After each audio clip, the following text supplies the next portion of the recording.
প্রতিরোধ আর প্রতিবাদের দিনলিপি মার্চের প্রতিটি দিন, গৌরবোজ্জ্বল ইতিহাস আর গল্পগাথায় ভরা। মার্চ স্বাধীনতার সূতিকাগার, একই সাথে সাক্ষী গণহত্যার কালো অধ্যায়ের। হানাদার বাহিনীর নির্মম হত্যাযজ্ঞে সমস্ত বাংলাদেশ হয়ে ওঠে যেন এক শকুনতাড়িত শ্মশানভূমি। ভয়াল ২৫ মার্চ ১৯৭১, পাকিস্তানি সেনাদের গণহত্যার কালো অধ্যায় রচিত হয় বাংলায়। অপারেশন সার্চলাইটের নামে নিরস্ত্র ঘুমন্ত বাঙালি হত্যায় মেতে ওঠে তারা। শোষকদের নিধনযজ্ঞ চলে রাজারবাগ পুলিশ লাইন, ঢাকা বিশ্ববিদ্যালয় সহ শহরের বিভিন্ন জায়গায়। মুক্তিযুদ্ধের সাথে ঢাকা বিশ্ববিদ্যালয়ের নাম ওতপ্রোতভাবে জড়িত। এখান থেকেই শুরু হয় প্রতিরোধ আর সংগ্রামের গল্পগাথা। হানাদারদের প্রধান আক্রমণের লক্ষ্য ছিল এখানেই। মার্চের কালরাত্রিতে সবচেয়ে বেশি হত্যাযজ্ঞ চালানো হয় ঢাকা বিশ্ববিদ্যালয়ের জগন্নাথ হলে।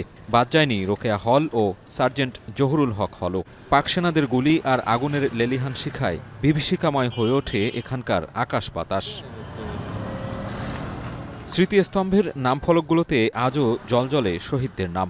বিশ্ববিদ্যালয়ের ছাত্র শিক্ষক কর্মচারীদের রক্তের ওপর দাঁড়িয়ে ৫৪ বছরের স্বাধীন ভূখণ্ড। মুক্তিযুদ্ধের শপথে বলিয়ান হয়ে প্রজন্মের মাঝে সে রক্তাক্ত ইতিহাস চিরন্তন হয়ে থাকবে বলে আশাবাদ। প্রথমত ঢাকা বিশ্ববিদ্যালয়ে এসে একই সময়ে প্রায় ২টি হলে নারকীয় হত্যাকাণ্ড চালিয়েছে, এবং তার একটি হলো কিন্তু আমাদের শহীদ সার্জেন্ট জহুরুল হক হল।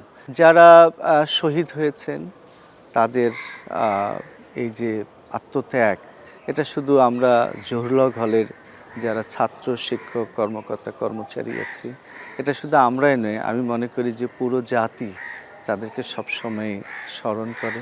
প্রাতিষ্ঠানিক জায়গা থেকেও কিন্তু আমাদের দায় রয়েছে, সেই জায়গায়ও আমাদের সীমাবদ্ধতা আছে, কিন্তু তারপরেও আমরা চেষ্টা করি অন্তত প্রতি বছর এই যে এই ডেগুলোকে আমরা উদযাপন করছি বা এটাকে পালন করছি। শ্রদ্ধায় স্মরণে ইতিহাসের কালো অধ্যায় ফিরে ফিরে আসে। দেশবিরোধী অপশক্তির হাত থেকে দায়মুক্ত হয়ে এগিয়ে যাবে আগামীর বাংলাদেশ, মন্তব্য বিশ্লেষকদের। ঢাকা বিশ্ববিদ্যালয়ে যে মেয়েদের হলগুলোতে আক্রমণ করেছে, বিভিন্ন হলে জরুরি হলে আক্রমণ করেছে, প্রতিটা হলেই তখন সেখান থেকে তারা লাশগুলো এনে এই জগন্নাথ হলের যে মাঠ, সেখানেই তারা গণসমাধি দেয়। এবং সেখানে আমাদের যারা জগন্নাথ হলের তখন কর্মকর্তা কর্মচারী, তারা স্বচক্ষে তারা এগুলো অবলোকন করেছে, দেখেছে।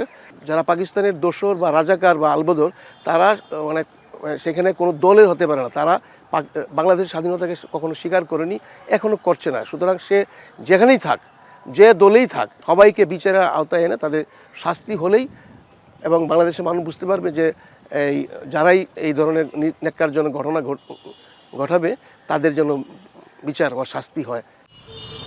বাঙালির স্বাধিকার আন্দোলনকে মুছে দিতে গণহত্যার যে নির্মম ইতিহাস রচিত হয়েছিল, তা নতুন প্রজন্মের মানসপটে স্মৃতি হয়ে থাকবে যুগ থেকে যুগান্তরে। শহীদের নামফলক ইতিহাসের উজ্জ্বল সাক্ষী হয়ে পথ দেখাবে আলোর।